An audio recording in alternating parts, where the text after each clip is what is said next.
Well, good evening, everybody, and welcome.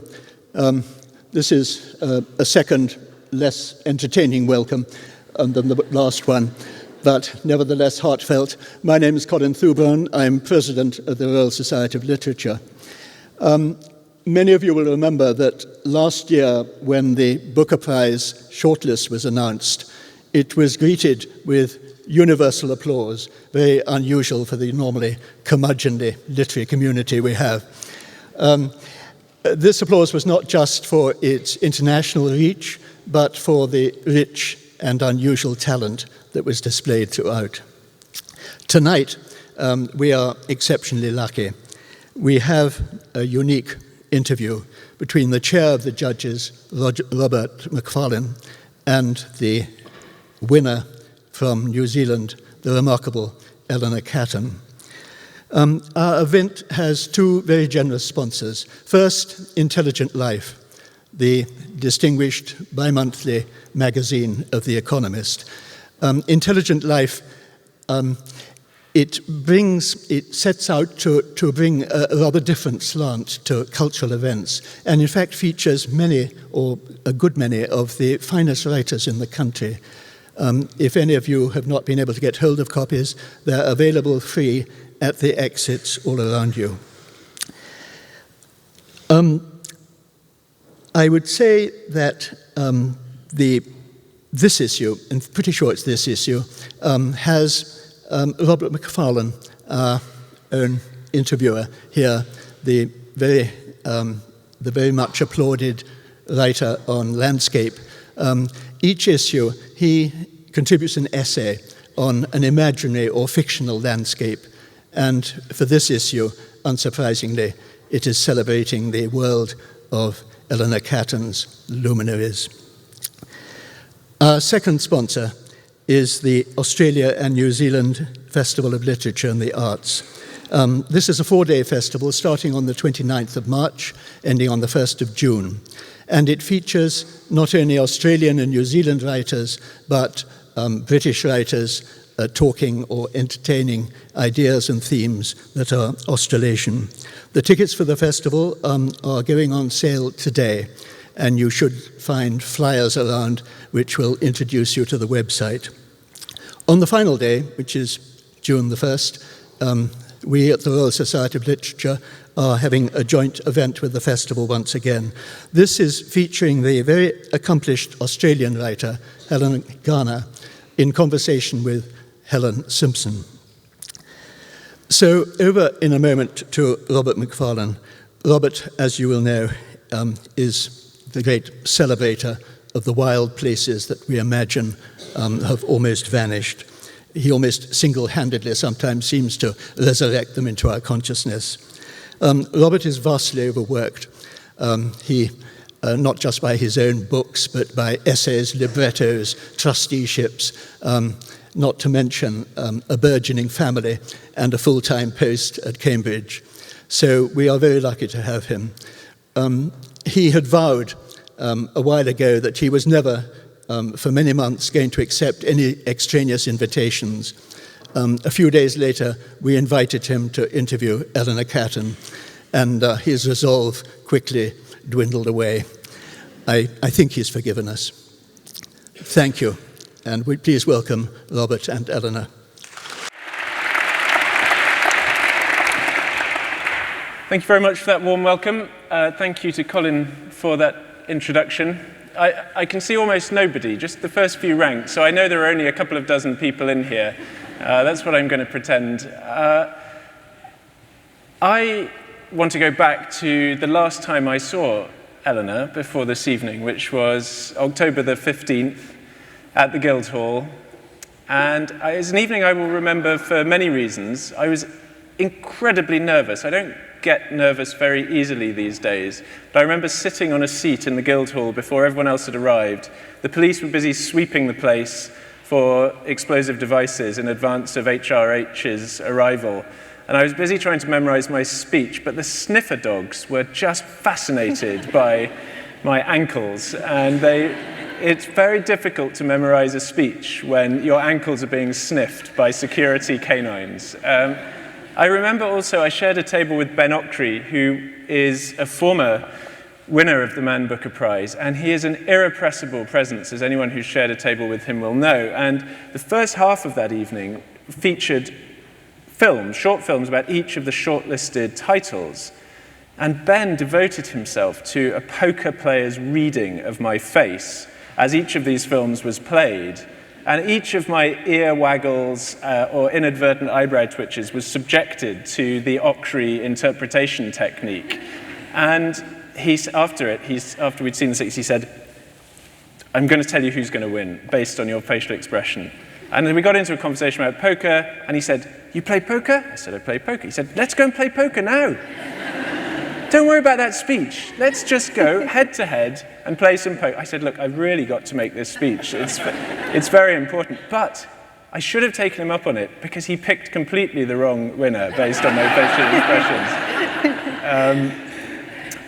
But the two occasions I will really remember both involve Eleanor. And there was the moment when I announced that the Luminaries had won, and suddenly every camera in the room swooped onto you, and everyone in the room and the millions of people watching wanted to see your face, and you were absolutely stock still for a couple of seconds. And then you dived down to your handbag, and you took ages getting your speech. I was thinking, where is it? Has it fallen through a hole in the floor? And I now know it's because we asked all the shortlisted writers to write a speech in case they won. And am I right to think you'd superstitiously buried it Yes. at the very bottom as defense against the possibility of thinking that you might have won? And then I took you upstairs, and there was the final press conference, and I stepped back and you stepped forward, and the world's media went flashbulb crazy. And I just watched you there, and I just thought, everything has just changed. And I suppose I wanted to ask you, that's a very roundabout way of asking you, what's changed and what has stayed the same since that night? Well, it's funny, I learned afterwards in that moment, the internet broke in New Zealand. And so my parents, who were trying to find the result online, suddenly everything went down, and had to turn on the national radio. And the morning announcer is a very celebrated New Zealand, obviously it was morning there, a very celebrated New Zealand journalist named Catherine Ryan, got so excited about the result that all she kept on saying was, "We have a result, we have a result." And what result? Yes. And my poor parents had to find out about 15 minutes later, I think, when everyone had calmed down. It's a funny, in so many respects, so many things have changed. This kind of thing is fairly normal now, which is very extraordinary. I've been given opportunities to travel and to see my book read by such a wider, readership, a kind of an astonishingly wide readership from all over the world. So that's been. That's kind of taken a bit of adjustment in me, but in the same way, I'm sure we'll talk about this because this is kind of one of the themes of the novel. Nothing's changed at all because this is the task that is before me now is the same task that is before every writer with every book that they write, which is to write a book that's good and a book that other people will want to love. It's a kind of it's a funny mix of everything and nothing. Well, perhaps we'll talk about that too. Yeah. Well, the tasks in a way contradict one another. It's the famous idea that when you write a book as good as yours and that incites the interest that yours has, it's impossible to write another book because there are so many people who want to hear from you and see you and meet you and talk to you and write to you. It's a huge pressure, I know, and of course many people want you to cast their horoscope as well. And Ellie wrote a very beautiful short horoscope for one of the other judges, Stuart Kelly, and Stuart shared it with me, and of course it began, "You have made a wise decision recently." But That's not true. no, that is not. That is not true.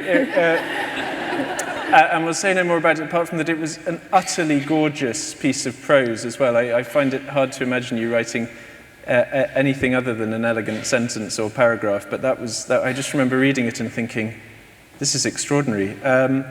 But I want to begin to move towards the novel, and I want to think about something we both share, which is a love of landscape. And you wrote, again, an absolutely gorgeous essay, I think, very subtle for The Guardian, called The Land of the Long White Cloud, about your relationship with the New Zealand landscape. And we both had parents who, I think, dragged us up mountains, sometimes against our volition, on taking us to places that felt special and sacred and consoling. And there's this funny mix of beauty and duty where they're saying, come on, keep walking. I wanted to ask about how landscape features in the novel, how you researched place and your sense of place in it. Well, that's a great question. Well, I think that for people who began hiking and walking as a child, as we both did, I think that it does shape you in a way. I think that it does shape the way that you regard any kind of act of effort. Mm-hmm. I was thinking about this recently, and thinking about the fact that when you walk up a mountain with your family, every single person in the party is doing exactly the same thing. There's no one person that is doing kind of, is climbing more of a mountain than anybody else. And so in some way, everybody's ownership of the experience is completely individual, and it's a kind of a solitude. They have their kind of, that mountain is something that they did without help. And I think that one of the things you see very often in New Zealand, probably everywhere in the world, when you're out hiking, is you'll get to the top of a peak somewhere and you'll be feeling very just kind of sweaty and unattractive, and you probably don't smell very good. But you've arrived at the view, and that you've got the sense of accomplishment. And then you start hearing these chopper blades, and a helicopter will come down right next to you, and some people looking very attractive kind of jump out of the helicopter and kind of look disdainfully at you and you at them. What do they do? Do they take part in photo shoots, or just do they... well, not with us. I mean, we were to spoil the view. But I think what's funny about this experience is that effort is something that you cannot buy. In a funny kind of way, the experience that these people are buying by paying for this helicopter ride and coming up to the peak of the mountain is they haven't bought what you as the hiker have done. They've bought something completely different, And I think that there is something in that I think that has shaped me, maybe my beliefs or my spiritual sense of the world. Mm-hmm. This idea that effort is individual, and that that it is impossible to buy a view. That one of my father had two kind of most hated refrains in our house. One was nature looks more beautiful in the rain, which we did not appreciate, and the other one was that a view needs to be deserved. You can't, it's a kind of perspective really, that the perspective that you get from a car window is just fundamentally, or from a helicopter window, is fundamentally different from the perspective that you've earned in some way. And so that doesn't really speak to writing, I guess. But how did you, it is a novel with an astonishingly strong sense of place, a sense of place so strong that it's already drawing readers to the place where it occurred. And I wondered whether you rewalked all of the landscapes in which the novel occurs, or how you imagined that very strong sense of place into being. Oh, that's interesting. Well, I actually started writing the Luminaries when I was living overseas. I was living in Iowa, and my grandma, who had intensely disliked my first book, and had very famously said, "Eleanor has not found her genre yet," which has now become a kind of a catchphrase in my family, knew that I was wanting to write a Goldfield story, and she started sending me, it was so sweet really, she started going down to the library where she lives in Timaru in the South Island of New Zealand, and going to the microfiche and sending me the shipping news, which I really liked because she was sending me the shipping news across the sea, you know. There was something just very beautiful about that. But I suppose I had maybe about 40,000 words or 100 or so pages of the novel before I even returned to New Zealand. And I did so to take up a residency in Christchurch, which I'd been awarded I guess about 2 weeks before the fatal earthquake there. And was quite, I wasn't sure whether I really wanted to go back, but because I grew up in Christchurch, I felt it would be disloyal not to. And so came back later on that year with my partner from the States, and finally was living in a place that was quite close to Hokitika, and only about 3 hours drive away over the mountains. And we made, I think, maybe 2 or 3 trips. It wasn't very many trips to Hokitika in that time. I remember the last one was very perplexing to Steve, my partner, because we'd taken the whole weekend off, we'd booked a place to stay. We drove over the mountains, it took a while.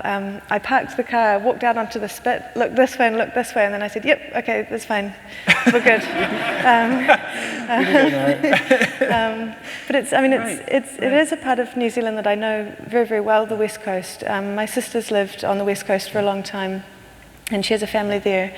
And I think that it's quite hard to describe if you haven't been there, but the landscape is incredibly dramatic in the sense that you have this very, very savage sea on the one hand, a relatively narrow corridor of land in the middle, and then these quite savage and impassable peaks on the other.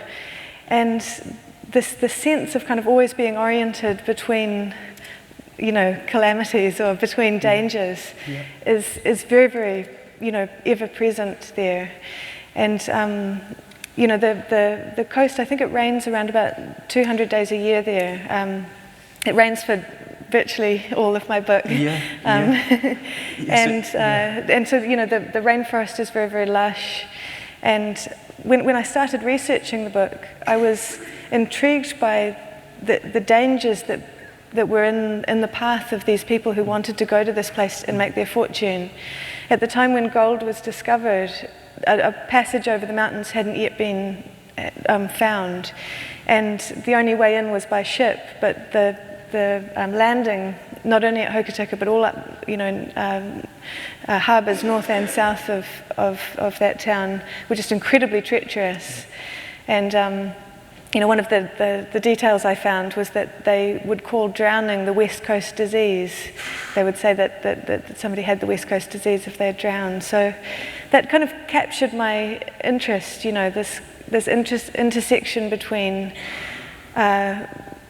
really, an enterprise that is about trying to get rich, but also this incredibly hostile natural environment that is gloriously, achingly beautiful, but also, very, very, very, very savage. You do get that sense of the novel occurring on a very thin strip. There's the movement inland and uphill to the cottage, to Crossboro's cottage, but otherwise it's the beach. It's where the rivers come down and bring the wealth, and it's a novel that stretches, and then you have this murderous sea and then the high ground watching it all.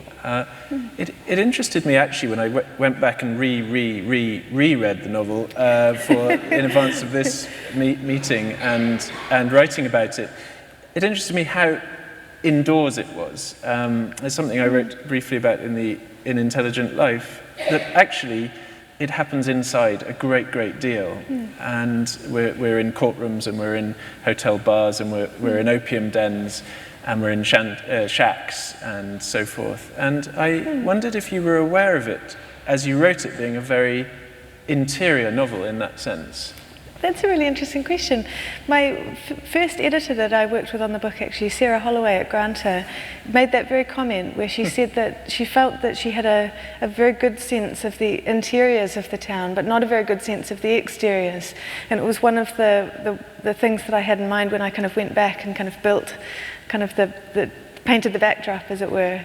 But yeah, no, I mean, that's a really interesting thing to say. I think that perhaps that has something to do with the structure of the book depending so much on connections between characters, and that these happening from a novelist's point of view more easily indoors than outdoors, because outdoor connections are so often by chance, and if you have too many chance connections, your novel's going to start to seem a little bit like a soap opera. Well, Virginia Woolf says somewhere, the hardest task any novelist faces is getting a character out of one room and into another. And I thought, well, you get a lot of characters out of rooms and into other rooms really, really well, and disprove that. I want to ask another spatial question, which actually emerges out of that idea of characters meeting and intersecting. So I kept trying, as I read the novel, to imagine it as a structure. And by a structure, I mean not a flat map, but a form that existed within 4 dimensions. And I couldn't. The best and the closest I could come up with was this wonderful word orrery, this which we've talked about, which these gorgeous structures that represented planetary motions and orbital intersections, and these gorgeous brass and bronze beings that we know from the early modern period through to the, I guess, early 20th century, though I'm sure some are being made. But even that doesn't come close to catching it. And I wondered how you kept the structure in your own mind. Did you have a map? Did you make matchstick cathedrals? Did you construct orreries? Did you use computer programs? It is so complex. Yes, well, yes to the computer programs, and I like the idea of a matchstick cathedral. I might try that. Very early on in writing the book, I lit upon the idea of seeing if, well, I mean, it wasn't really an idea, it was more of an ambition or a notion, that I wanted to see if I could take the archetypes of the classical zodiac, which is possessed of both fixed and moving parts. This is one of the really interesting things about the zodiac. Obviously, because the Earth spins, the 12 signs of the zodiac appear to rotate around the Earth at a fixed rate. And at a fixed speed. But there are also, planets. The Greek word for planet, the etymology of the word planet is wandering star, and their motion is very unpredictable. And, just because of the placement of the Earth as the third rock from the sun, the outer planets often seem to vacillate between one sign and the next for quite, whereas Mercury and Venus and Mars spin around and kind of move much more rapidly. But anyway, I kind of had this idea that I wanted to take all of these archetypes and turn them into some sort of a plot, and I didn't really know the end to which how could I make that happen really. But my father, who is a kind of an amateur an astronomer, or an astronomy enthusiast, I guess, had sent me an article, I think, and on this article there was a link to the starandtelescope.com website. This is an astronomy magazine. And I discovered this computer program online on this website where you could put in the longitudinal position of anywhere on Earth and dial back the date actually to any date in history. I think that it goes back to, this one only goes back to about 500 BC, but it's still quite incredible. And not only can you see exactly where the planets are for every single world event, but you can also see the phases of the moon and all sorts. And so I thought, okay, this is really cool. And I plugged in the date that gold was first discovered in Hokitika, which was actually in 1864. and just started watching the skies revolve, and I just took notes of what I was seeing, thinking that, if something exciting was there, it would present itself to me as some sort of a story. At the time, I'd been reading a lot of Jung, the psychologist Jung, and he'd actually kind of led me to astrology as a sequence of archetypes. I hadn't realized the extent to which the 12-part story of the zodiac is in fact a 12-part story with a beginning and an ending, but that kind of quite cunningly bends back on itself between Virgo and Libra, so that the second half is in effect a retelling of the first. And by the time you get to Pisces, the last sign, you've kind of created a total self-reflexivity that only Aries, the first sign, can kind of bust out of, if that makes sense. Yeah. So Jung was in my mind, and I knew from having read some of his writings that he believed that Sagittarius, which is associated with the 9th house of the zodiac, or the kind of the 9th 30-degree segment around the wheel, he associated Sagittarius with the collective unconscious. In astrology, classical astrology, Sagittarius is associated with the house of journeys, and for Jung, this journey was kind of the ultimate journey of every human being, is the journey into kind of the mythic consciousness that we all share. And so while I was watching the skies go round, I saw I saw a triple conjunction in Sagittarius on the 27th of January 1866, which is the day in which the book begins. And I also noticed something that also excited me, which is in that year in 1866, from Hokitika, there was this quite strange phenomenon where it doesn't happen very often, where there was a full moon just before the 1st of February, and then another full moon just after the last day of February. And what astrologers call this is a month without a moon. Obviously the moon is still there, but there is no full moon because February is a short month. And these two things seemed very exciting to me, so I thought, I'll start here. I mean, it seems kind of accidental. I mean, it was extremely accidental in lots of ways. The three planets that were in conjunction were Mercury, the planet that governs our reason, our logic, our communicative powers. Jupiter, that governs our social sense, and also Mars, our kind of sense of activity and how we're going to achieve our ambitions. And I suddenly, this conjunction, I mean, yeah, I'm worried that if I kind of keep going down this road, it's going to take too long to explain. Okay, but, well, and I'm going to lose the faith of everybody. I don't know if you've written to the programmers, because I feel there's this amazing origin in this remarkable program that allows you to dial back astronomical history, and that then presented you with this convergence in skies that we could never otherwise have known, and that out of which emerged this incredible novel. But well, actually, after having done a lot of the research on this one program, I found that the Apple computers have got an extraordinary app called Stellarium, which I then used, after I kind of had begun the novel, in placing the events of the subsequent 11 parts. I could be fairly choosy, if you know what I mean, in terms of where I wanted the moon to be, and some of the smaller planets do move around quite a bit. And so the subsequent program ended up being even more helpful. One of the reasons for that, I really recommend it if you have a Mac computer and want to check it out, is that it will not only show you Western constellations, but also constellations from all other cultures that you could possibly imagine, including Māori, New Zealand Māori. So I was able to see the skies as Te Reo Te Whare, my Māori character, would have seen them.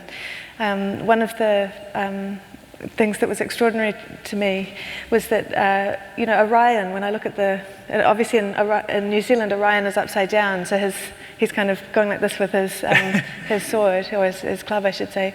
But in Māori culture, and certainly at this time, they wouldn't have seen the 3 stars as Orion's belt. They saw that as the keel of a catamaran. And when I when I kind of switched into Māori mythology and saw the Māori pictures instead of the Western ones, all of a sudden I could see that too, and it was quite interesting. You know, there are just, you know, so many possible pictures that you can read into these chance scatters of stars. It's quite an extraordinary thing. I think there's a term for it called patternicity, which is or apophenia, the interpretation of pattern within randomly distributed data, as it were. And in a sense, that's what the novel is about. Is about so many things, but it's about the stories we tell ourselves to make sense of the ways in which we behave towards one another. And of course, that gorgeous sense of constellation pattern picking becomes, as you say, incredibly reflexive and begins to determine the ways the characters see the ways we read as well, and make sense of what is unfolding before us in these strange orders. I'm just going to check how we're doing. Okay, we started a little bit late. There are so many things I want to ask you, but there is a reading that's going to come very soon from the legendary actress Keri Fox, who is, I'm rather envious. She's going to get the pulpit. She's going to appear soon, but not quite yet. I don't know quite where she is. I wanted to prepare for that, because one of the characters in Keri's reading is Lydia Wells, who is such an extraordinary, strong presence in this very male-dominated novel. And I wanted to ask you about a particular word, and the word is whore. And I remember when I met it for the very first time in the novel, you meet it very early on, and it's used absolutely casually. It's just a denominative term. Anna Wetherall is not named. That's what she is. She's a whore. And as you read on, it didn't lose any of its power to shock for me. But I realised that its pair word, as it were, was or. That whore and or began to perform this complicated dance of relation with one another, and indeed that or was what had turned Anna into whore. But I just wondered about using it, and when you first used it, and how it felt to use that word about this female character who becomes so central to the novel. That's a really interesting question. That had occurred to me, actually. I'd written a short story that was set in the gold rush when I was kind of working up to beginning writing the Luminaries. And it had struck me that both California and Victoria, the two kind of biggest gold rushes of that period, both had or as their central syllable, California and Victoria. Right. And so I'd kind of been thinking about that, and discovered, to my delight in my research, that very often women, especially women, but also men, would sew gold dust into the linings of their clothes in order to evade paying taxes at the custom house. And women were much better than men for this purpose, because it was kind of, not very polite to frisk a woman. And so very often women would be leaving New Zealand with just these most extraordinary fortunes that they were bearing away on their bodies, which of course, when you're thinking about the stars, has quite a nice, the idea of eclipses and kind of borrowed light, and that comes in with the moon, and also the idea that every one of the astrological planets has its associated metal, with gold being the sun's metal and silver being the moon's. But it's funny, I was at a literary festival in Australia about a month ago, and seeing a children's writer on stage saying something that I'd never really thought about before. Her name's Catherine Jinks. She's a really extraordinary Australian children's writer. And she said that she never feels any compunction killing her own characters, but she loathes it when other writers kill characters in books that she's reading. And she has this very funny double standard that, she's quite cavalier about killing her own characters because they belong to her, so of course she can do whatever she likes with them. And it's interesting that you say that about the word whore, because I think that, it's very... it is a shock, isn't it? I mean, it's not a word that I would ever use, I think, and yet I kind of felt no compunction in using it in the novel. A kind of a comparable moment to that was the death of one of the major characters in the book that I kind of executed quite gleefully, actually. And when I read that passage aloud, I read my work aloud to my partner every night.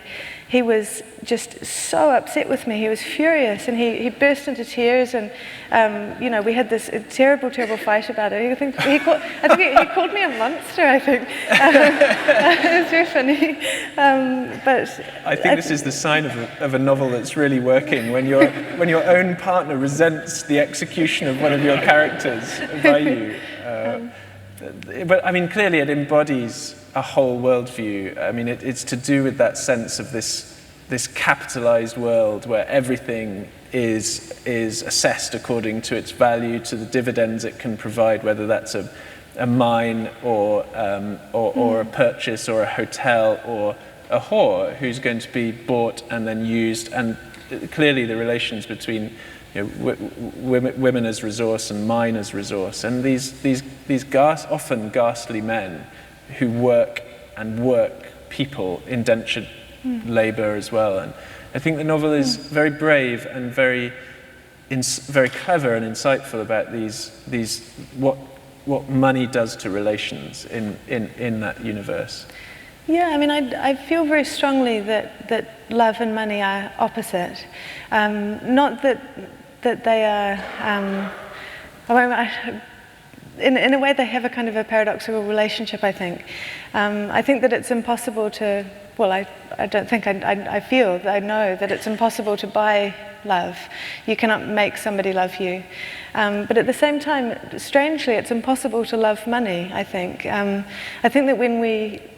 I don't know if anybody here, I certainly have never done this, has kind of pulled a £5 note out of their pocket and just kind of, looked at it in rapture. I don't think anyone's going to fess up to that. So. We see through money to what it could buy. And if we love it, we don't really love it. We love it in a way it's kind of invisible or transient. There's a line quite early on in the book, this idea of capital having no memory. It's you cannot put your stamp on currency. It'll just once you spend it forgets you, And obviously, love is not at all like that. You cannot forget being loved. And so for me, this kind of polar opposite, this polarity, I should say, between these two things. I wanted to use it as a kind of thematic axis in the book and string out every relationship and every event in the book on this axis in some way.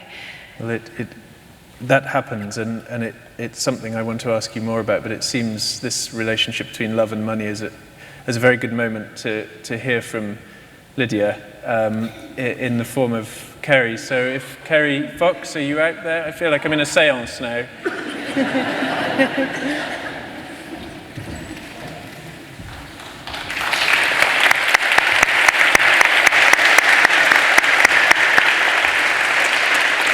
I don't get the pulpit, but I like being called legendary. That was good.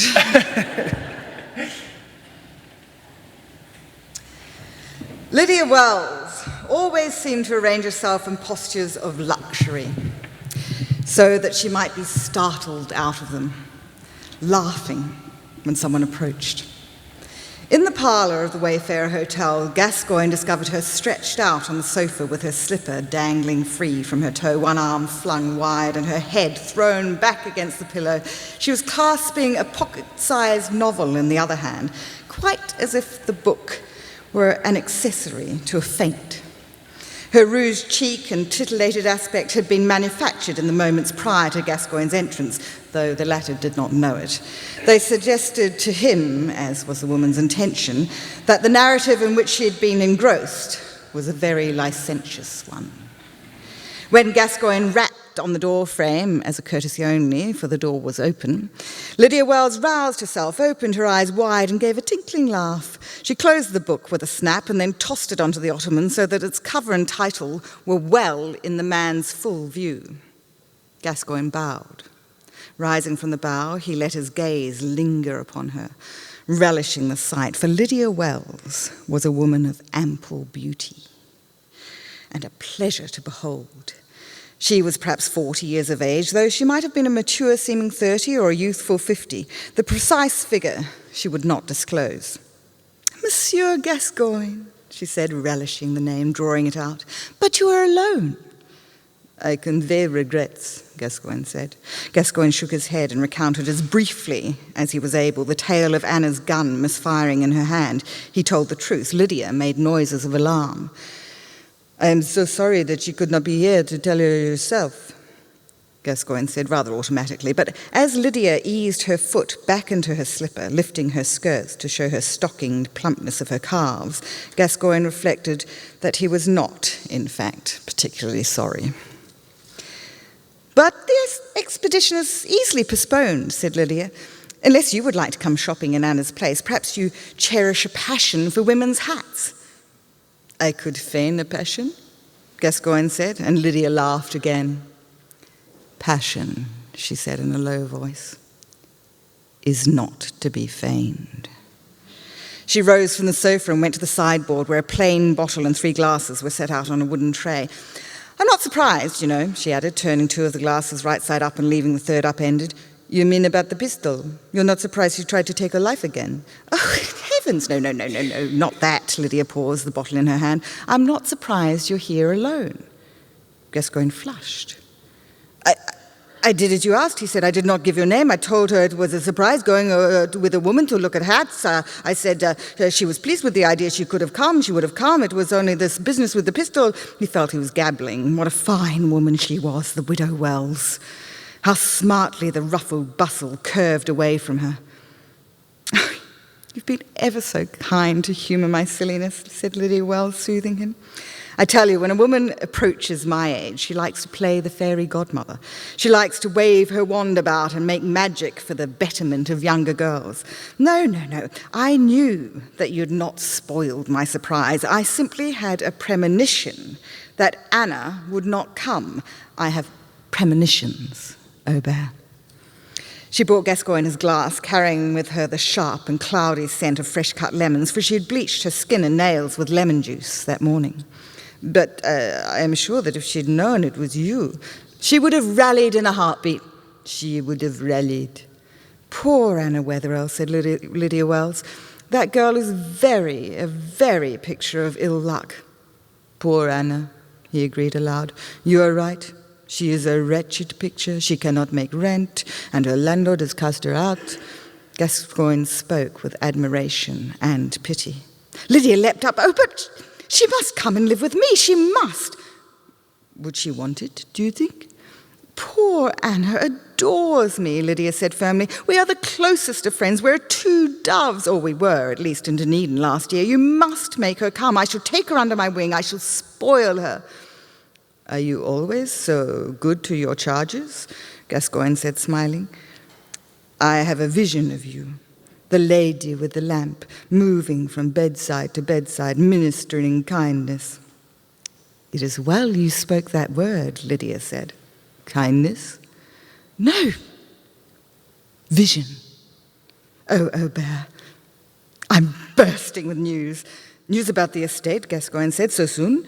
But Lydia was shaking her head. No, she said, nothing to do with that. You must ask me what I've been doing since I saw you last. I've been aching for you to ask."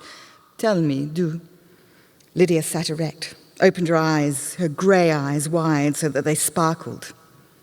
"I have brought an hotel," she said. "An hotel?"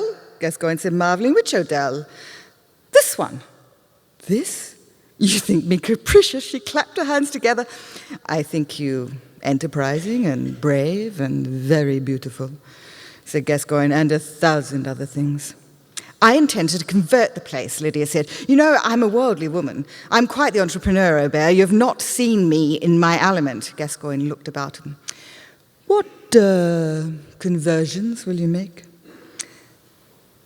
We come at last to my vision, Lydia said. She leaned forward. Did you see the séance advertised in this morning's paper? Oh, come, no. Lydia raised her eyebrows. Oh, come, no, what? Table turning and spirits, Gascoigne smiled. You ought not to try and profit from a parlour trick. The realm of the paranormal is not a trick, Aubert. Now come, Gascoigne said again. This is entertainment you're speaking of, not prophecy. So, you're a cynic. She pretended to be disappointed. If I'm a cynic, I am a discerning cynic, Gascoigne said loftily. I've been to several séances, Mrs. Wells. If I dismiss them as foolish superstition, I do not do so out of hand. She hesitated. Then her plump hand shot out and pressed his sleeve. No, it's not that. She stroked the fabric of his cuff a moment and then withdrew her hand just as quickly. You're not to call me Mrs. Wells for very much longer. Gascoigne bowed his head. No, no. Lydia bit her lip and then leaned in close and whispered, I am to be married. Married? Yes, as soon as I dare, but it's a secret. A secret from me? From everyone. I am not to know the name of your beloved? No, not you, not anyone. This is my clandestine love affair, Lydia said. She giggled. I suppose I ought to offer my congratulations, Gascoigne said, cordially enough, but with a new reservation, for his hopes had been somewhat dashed by the news. He felt that a shaft of possibility had closed, a light had been extinguished, a door slammed. Virtually since he first laid eyes upon the woman, Gascoigne had fantasized that Lydia Wells might one day become his lover. It had seemed simply natural. She was a widow, he was a widower. They were both strangers in an unfamiliar town. It was not so very unlikely that they might fall in love. But now that he knew that Lydia Wells was betrothed, Gascoigne was forced to relinquish his fantasy.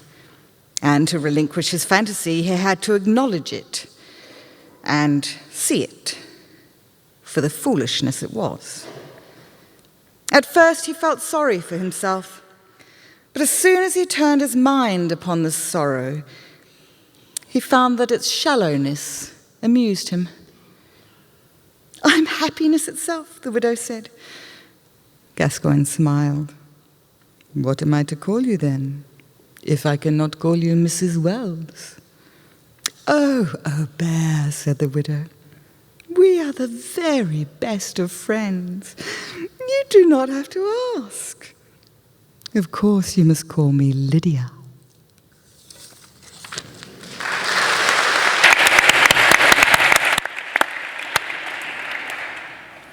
Thank you very much. The magnificently creepy Lydia Wells. And Gascoigne is as putty in her hands. It's one of the pleasures of the novel to see Lydia undone, actually, thinking of executions and comeuppances. But all this talk of love brings me to something else that I did very much want to ask about. And this is quite complicated terrain. It has to do with this idea of gift. And in the many discussions, this is the copy of the novel that I toted around for all those meetings and all those discussions, and I'm pleased to say that its spine is as creased as a book's spine can be. And I handed it to Ellie slightly nervously earlier because she wanted to look up the passage that was going to be read, thinking, oh gosh, are there going to be compromising marginalia in there? But of course the marginalia are all just admiring, really. And I've noticed there's a pencil scribble from me at some point in the judging process that says on the front, a novel that slowly stakes its claim upon you. And it certainly did that. And the strange thing about this novel, one of its many powers, is that each time I reread it, it gave more to me.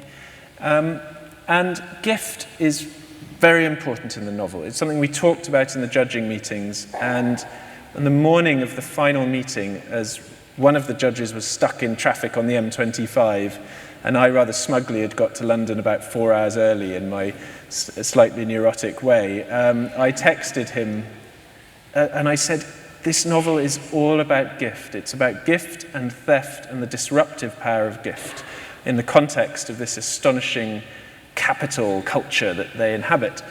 And then, of course, you got up and gave your speech, and one of the first names you mentioned was Lewis Hyde and his book, The Gift. And very briefly, the idea of the gift is that when you give or are given to, you then give on, that the gift lives by exchange, and that you don't have to reciprocate to the person who has given you this thing. That's the basis of capital, of market exchange.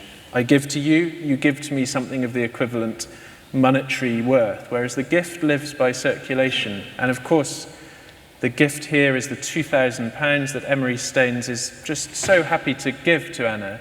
And the gift is also the love that he gives her unconditionally, the unconditional gift. But when did gift become so important to the novel and to your thinking about it? In a funny kind of way, it was always there. I did the, very, what I now would not recommend, this is a very unrecommendable thing in this novel, is with beginning with the title. I had the title long before I started writing the book. And the luminaries in astrology means the relationship between the sun and the moon. As luminous orbs, they're the only two of the 7 astrological planets, so-called planets, to give off light, and they have this symbiotic relationship.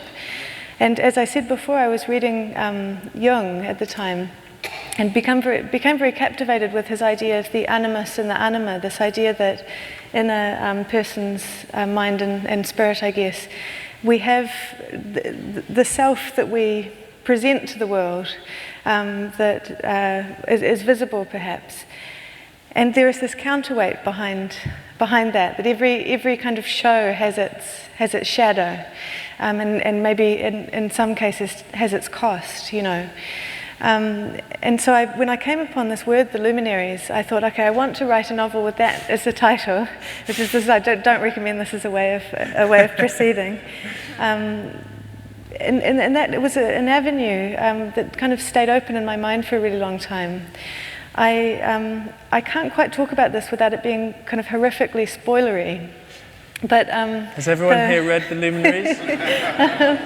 Okay, we'll avoid spoilers. Have I avoided spoilers? I may have committed. I think you have. Okay, all right. I think you have. Let's make that policy then. The problem with the idea of talking about the luminaries is that really I'm talking about the very last page of the book, and talking about a revelation that I think ought properly to be a dawning revelation on the reader's part. But I guess this, you were asking before about the word whore, and one of the things that I knew from the very beginning that I wanted to do with the book was, well, I should say first that Anna's profession presented itself to me quite naturally, actually, when I was thinking about how to turn the archetypes of the heavens into people. And I was thinking about the fact that this was a gold town. There weren't very many women around at that time, around about one woman for every 10 men in Hokitika. Thinking about the fact that the moon goes through every single one of the 12 signs every night, and then obviously also every month. So thinking that I would need some sort of a female character who had connections, and dalliances with a lot of men. At the time, though, I was reading a lot of 19th century fiction, and it started to really bother me that in a lot of 19th century fiction with female protagonists, the protagonist dies at the end. And I started wondering why it is that the woman always has to die. The woman who truly wakes up to herself, why she has to be killed at the end of, or to kill herself very often at the end of the novel. And so I thought, okay, I want to use this figure, this archetype, in a way that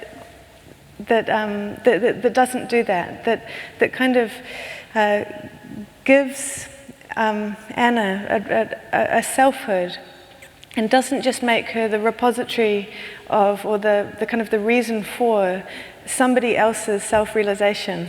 That's something that really bothers me with a lot of novels that use prostitutes as characters, that very often, I mean, it's a Portrait of the Artist is a good example of that, I guess. The prostitute becomes a kind of an occasion for another character's realization about themselves. And that always seemed to me quite an inhumane thing to do to a character, and I really didn't want to do that. So this is the kind of slightly spoilery, but ultimately not spoilery thing,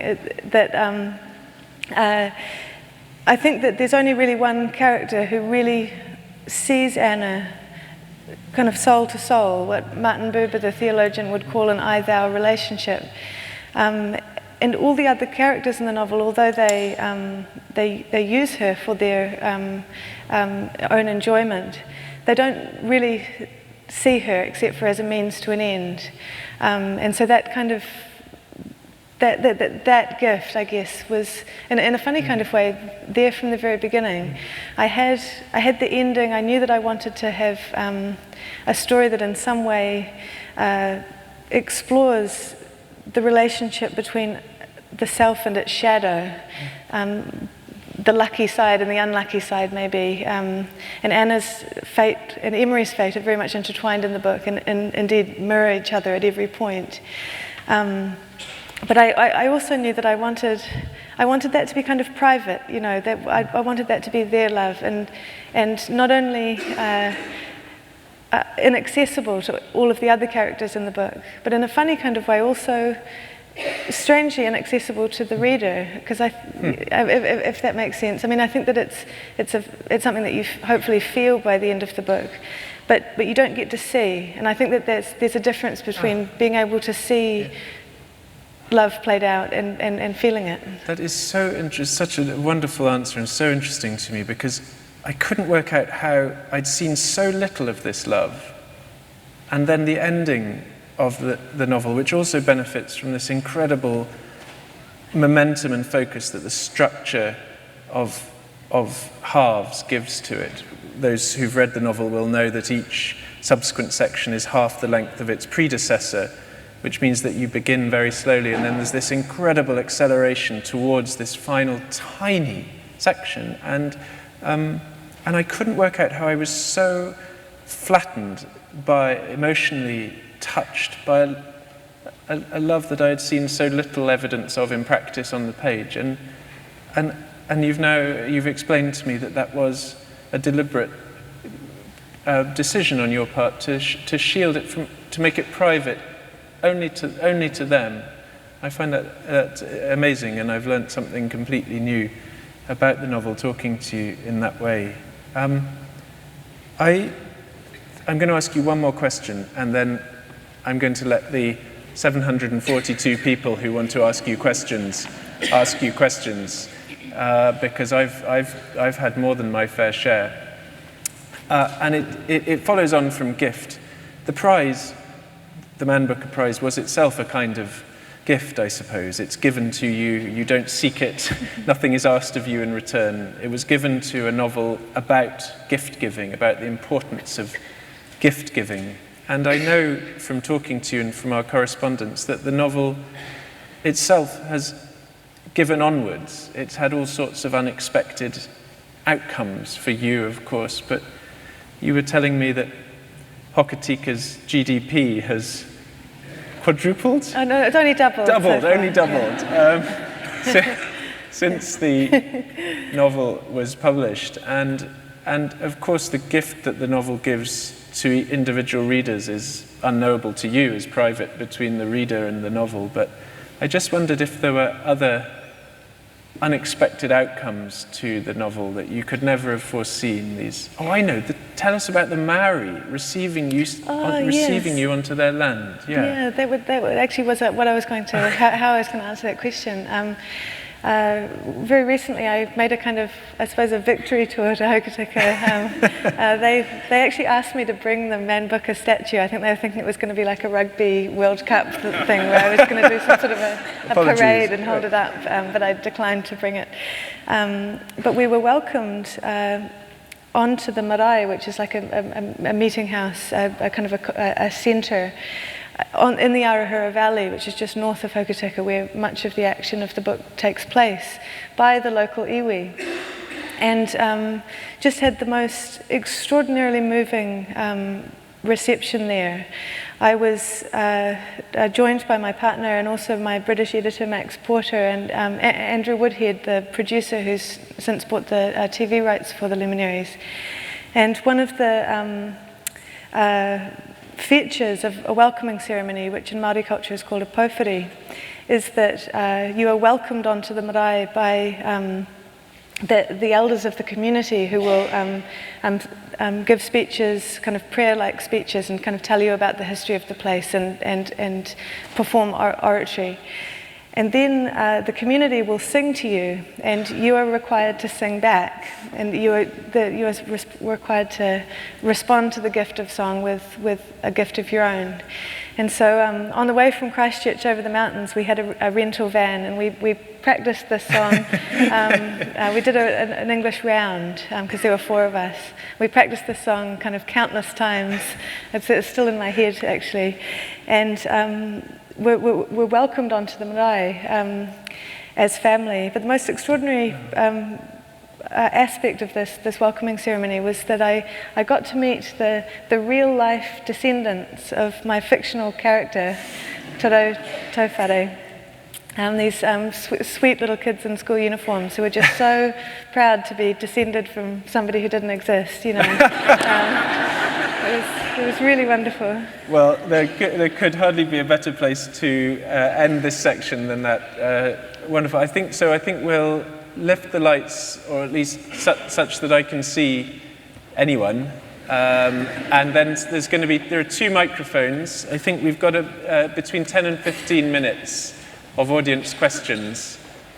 And I will speak the question back, I guess, to make sure everyone's heard it. So, is it possible just to dim these 2 lights a tiny bit? The fog clears. Thank you very much. I'm afraid I really can't see people on the balcony, though. So unless you have go-go gadget arms. Any question? There's a question at the back there, as far from the microphone as could be.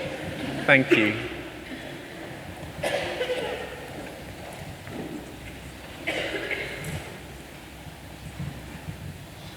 Thank you. I'm really interested in the way the characters perform their identities. The men particularly are so sort of wonderfully self-conscious and very aware of the public nature of their being and how they're being perceived. And it's a theme that you explored with your largely female characters in the rehearsal, that concept of femininity or gender as a kind of performance. And I'm just wondering if you could sort of speak to how you explored that, particularly in a non-20th century context. Can I just check that was the audience able to hear that? Yeah, that's a great question. I mean, I think that on the surface, my 2 books have, in a superficial way, they don't really have very much in common. But for me, I can see quite a lot of similarities between them, and one of them is what you describe, this idea of the extent to which our identities are handed to us, or that they are the property of external forces, and the extent to which they are something that cannot be touched by external forces. And I think that I've used the phrase paradox a little bit already, once already, and I think that this actually speaks to a theme at the heart of the Luminaries, which is the paradoxical relationship, as I see it, between fate and the will. This, for me, came to life very much in the Goldfields setting. This idea that you're setting out to make your fortune. What could be more of an act of will? At the same time, what it is that you're doing, especially on a Goldfields context, is walking into the hills, kneeling down and picking up a piece of ore that has been there for probably at least thousands of years, if not more. So there's this kind of very interesting intersection, I think, between fate and the will. And the best, maybe not the best, but the most satisfying way that I can kind of formulate the relationship between those two things in my mind is that they are locked in a kind of a paradoxical relationship, in the sense that, if I had known when I was writing the Luminaries that it was going to have this incredible prize bestowed upon it, it would have made the writing of it impossible. I would have never worked hard, I mean, all of the fear and the doubt and then the kind of bullheadedness that kind of went into the writing of it would have just been meaningless, because I knew what the consequence was. And so I think that there is this sense that if you can see yourself from the outside, it's impossible to see yourself from the inside, if that makes sense.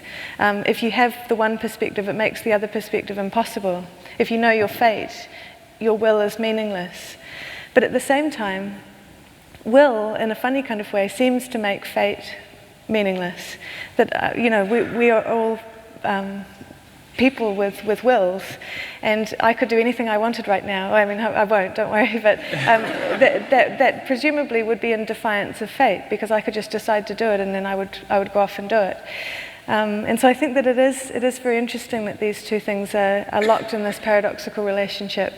And in my first book, I think that I was much younger when I was writing it, and I hadn't read as much. I just read so much in the intervening years, but I think that in a funny kind of way, it's maybe less sophisticated or more elemental working out of that same problem of interior and exterior, and how to reconcile them, which of course is impossible.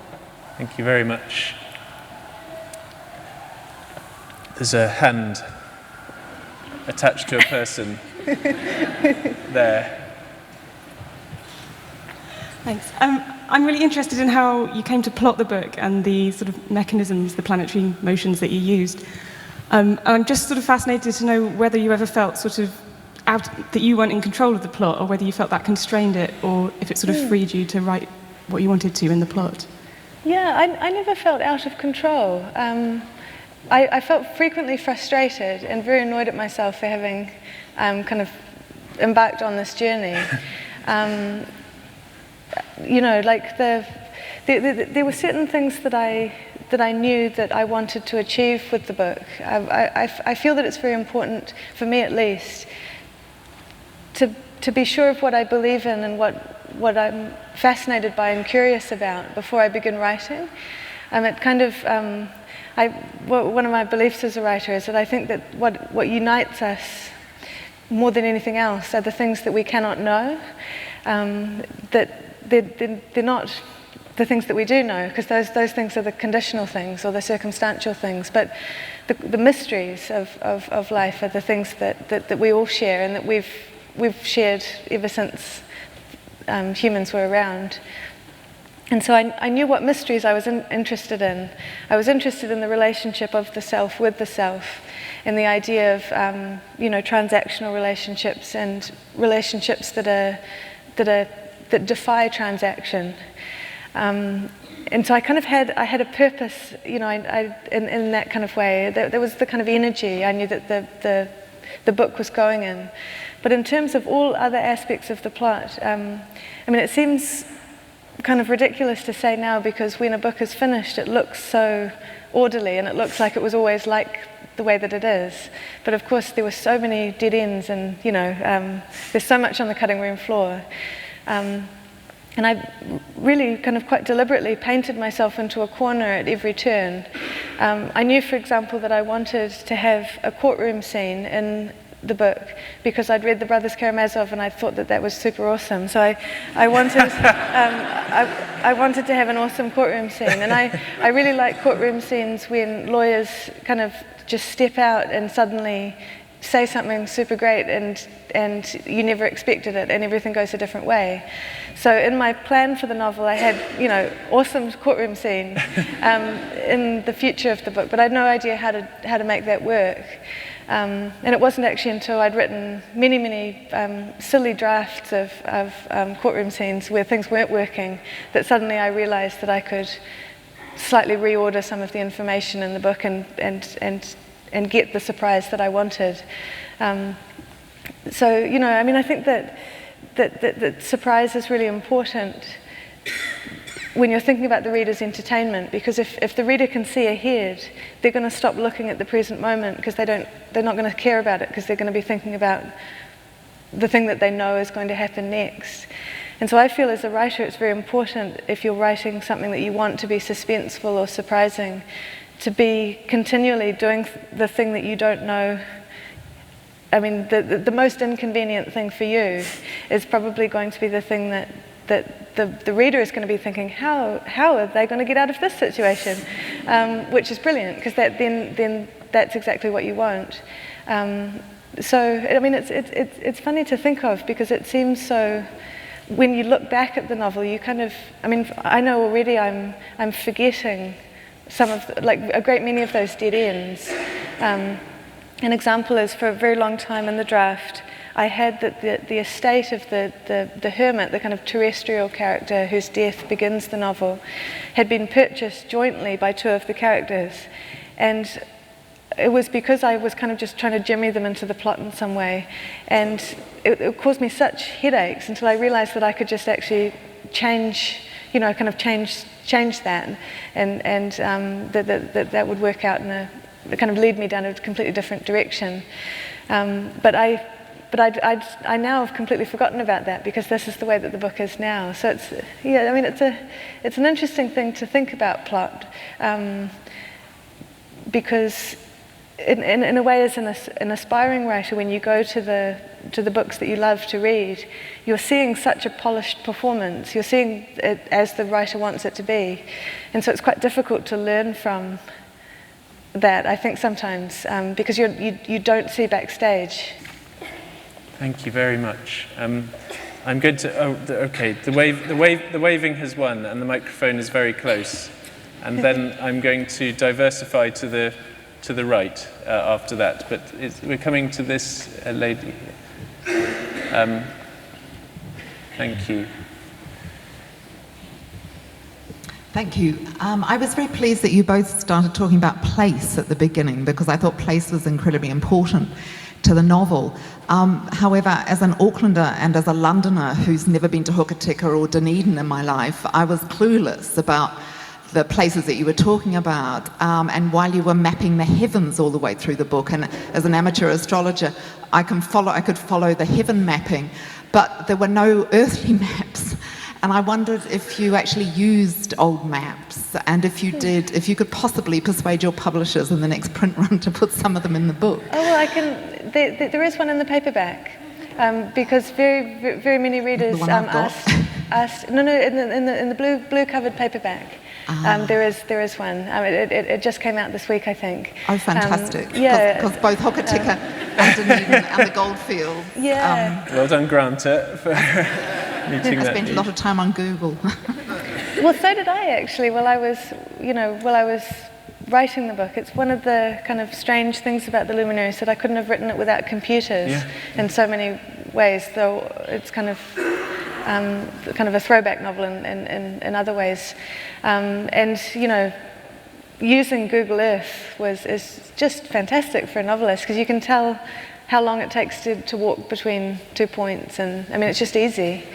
I'm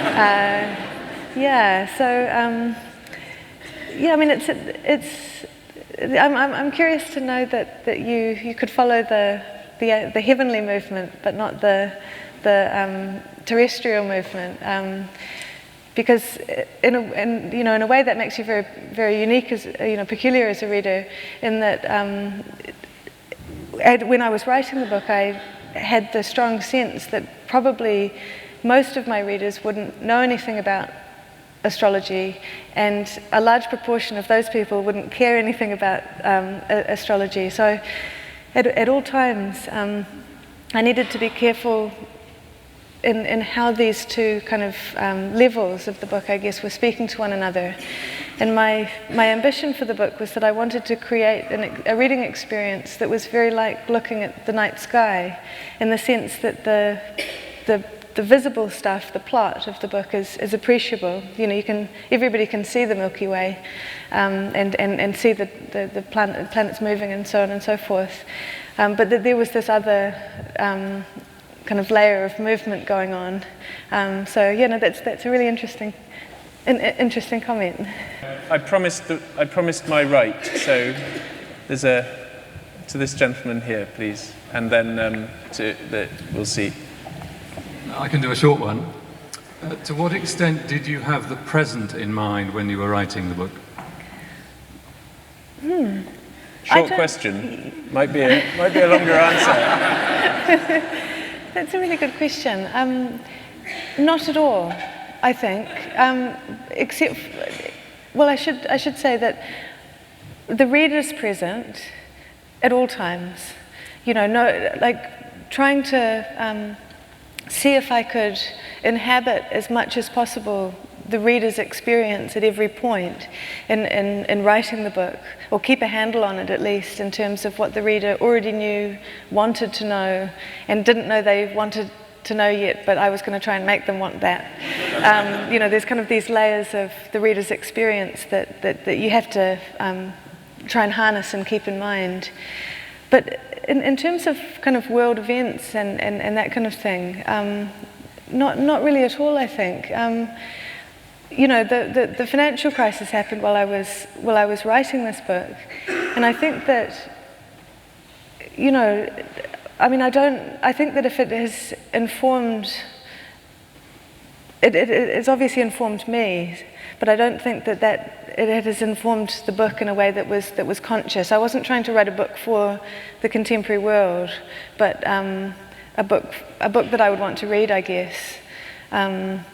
Yes, I think that, you know, particularly in New Zealand, you know, my father has taught in a university in New Zealand for a very long time, and while I was writing this book, retired in protest, or left the university in protest, because he was so disgusted by the way in which the university had become increasingly corporatized and had lost sight of both the ideal at one end of high scholarship and the ideal at the other end of serving its formerly students, now consumers, or even more cynically, products, you know. And I think that being part of his pain as he left the job that had been his job throughout his whole life, and emailing him and talking with him about it, really did make its way into the novel, but probably not in a way that is anything other than thematic or atmospheric, if that makes sense.